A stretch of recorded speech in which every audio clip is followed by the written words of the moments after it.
If you love offense, this is a great time to be a fan of the NBA. Scoring is at an all-time high, and the talent within the league has been liberated to chop it up and do their thing on a nightly basis. Among the especially liberated are the Houston Rockets, the Dallas Mavericks, the LA Lakers, and the Milwaukee Bucks. Each team is at the top of the league in offensive rating, and each team leans heavily on an oversized scorer-playmaker hybrid to propel their attack. Giannis Antetokounmpo, James Harden, LeBron James, and Luka Doncic are redefining the way that a superstar can be used. But is there anything unique about their approach? And is this a vision of the hoop's horizon?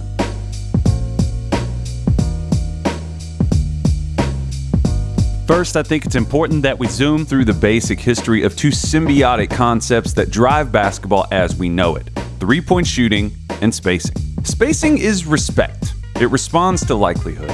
If one team thinks that another team can't do something, they're more likely to let them try it. In some cases, it's even part of their strategy. In the early days of basketball, when everything was worth 2 points, teams still took shots beyond the paint, but protecting the paint was the utmost priority. No easy stuff. It's difficult to overstate the extent to which the three-point shot changed everything and altered the direction of the sport.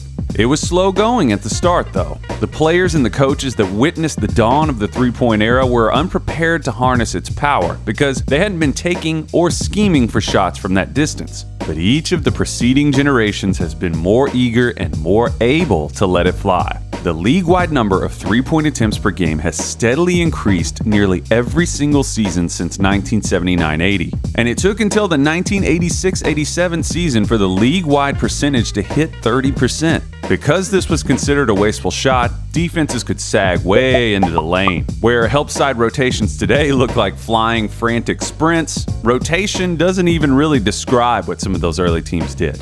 Why worry about something that isn't going to happen?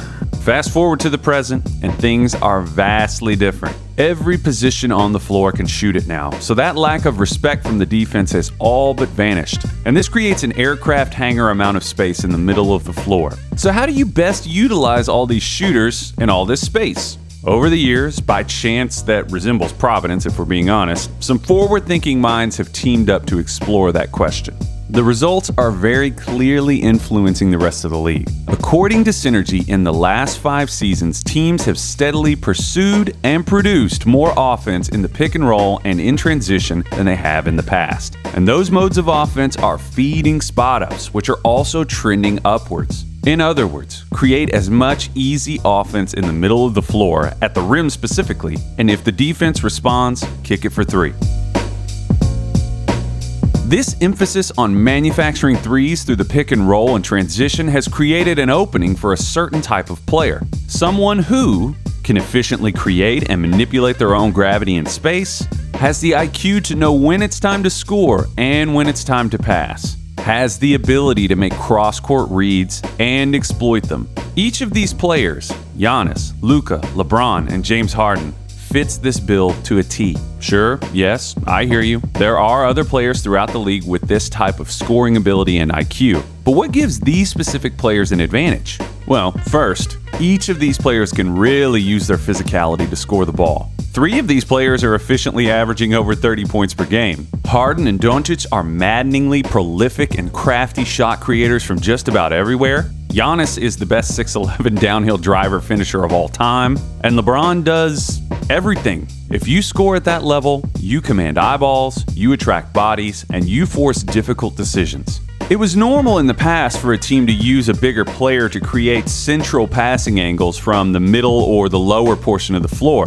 You could dump it to a skilled wing or a center if you had one that could hit cutters once a double team came or a help defender turned their head. But the spacing of today has changed the directional flow of NBA offenses. The playmaking hubs are often the same, but the means of reaching them has shifted. Second is a center of gravity that allows them to utilize that great size while also still getting low with the ball. Otherwise, logic would dictate that, hey, let's just trot out our tallest players and let them handle the ball. This is part of the reason that Giannis is so special.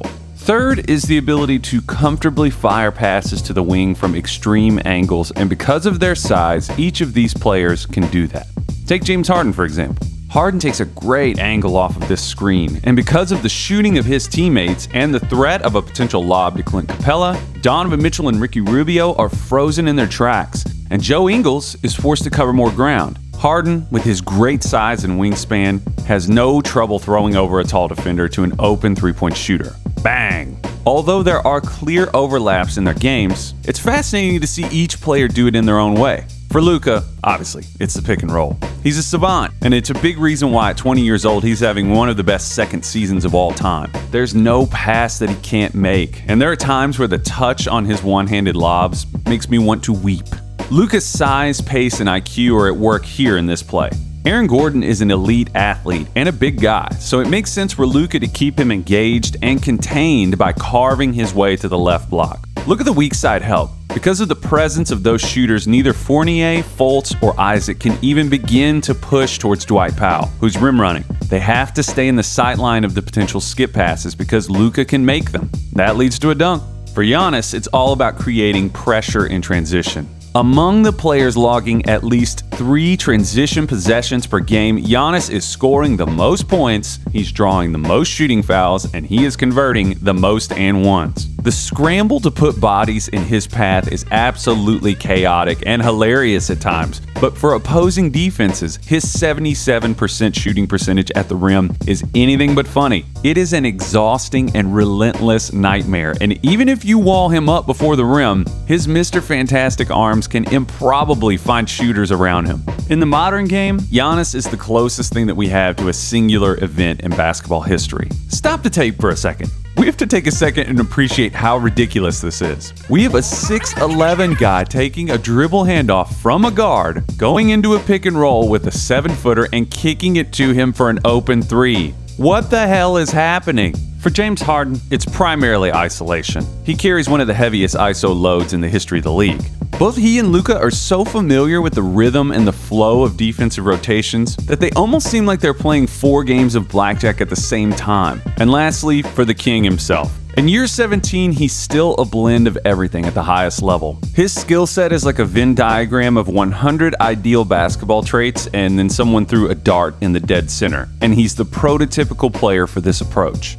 He's tied with Luka for the highest assist percentage in the NBA, and he's leading the league in assists as he turns 35 years old. There's a reason why we're tempted to mention LeBron every time a bigger player throws a dart to a three-point shooter in traffic. We're lucky to be around to see him play. He can run out on the court in his socks and do the Tom Cruise risky business slide for all I care. Big playmakers are not new. Throughout the history of the game, we've had passing and creation from the forward and center spots, and although these cross-court reads and manipulation are a newer thing, the player type is not. This is purely for fun, but the most thrilling thing to imagine is teleporting the taller playmakers from the past to the modern game. A few immediately come to mind. It's rarely the first trait that gets brought up, but Michael Jordan could really pass. What kind of damage could he have done with those kinds of paths into the lane to potentially find shooters? He seriously might have averaged 45 points a game. And what if Oscar Robertson had been born in 1999 and was entering his second year in the league? My guess is that he would look a lot like Harden and Doncic. I'm most fascinated by the possibility of Larry Bird. Bird gave us every indication that he could have played that methodical, deliberate high ball screen style. And he was faster in transition than people remember when he was healthy. His touch passing was otherworldly, and there's little doubt in my mind that a modern Larry Bird would have been a ridiculous live dribble three-point shooter. It's also possible that this would have taken less of a toll on Bird's body. The years of frantic off-ball activity and banging with stronger denial defenders wore him down, and he's admitted that. These tremendous talents in open space with shooters could have made for some highly entertaining basketball, and I wish we could have seen it. Does this mean that shorter players are a lesser option and that they got no reason to live? No, I wouldn't say that. The beautiful thing about basketball is that there are a lot of ways to do it, and it's still necessary in the playoffs for a team to have other channels in which they can manufacture points. I just think that this option is gaining credibility as a primary attack. It can be easy to mistake a singular talent for a potential trend, and you want to be very careful to avoid failing to appreciate how talented and special these players are. Dirk Nowitzki seemed like one of a kind at the time, but then we got Durant. Then came Towns, and then Porzingis, and a slew of imitators. Once the example is set, the door is open. The next generation of people can say, hey, it's acceptable to play this way.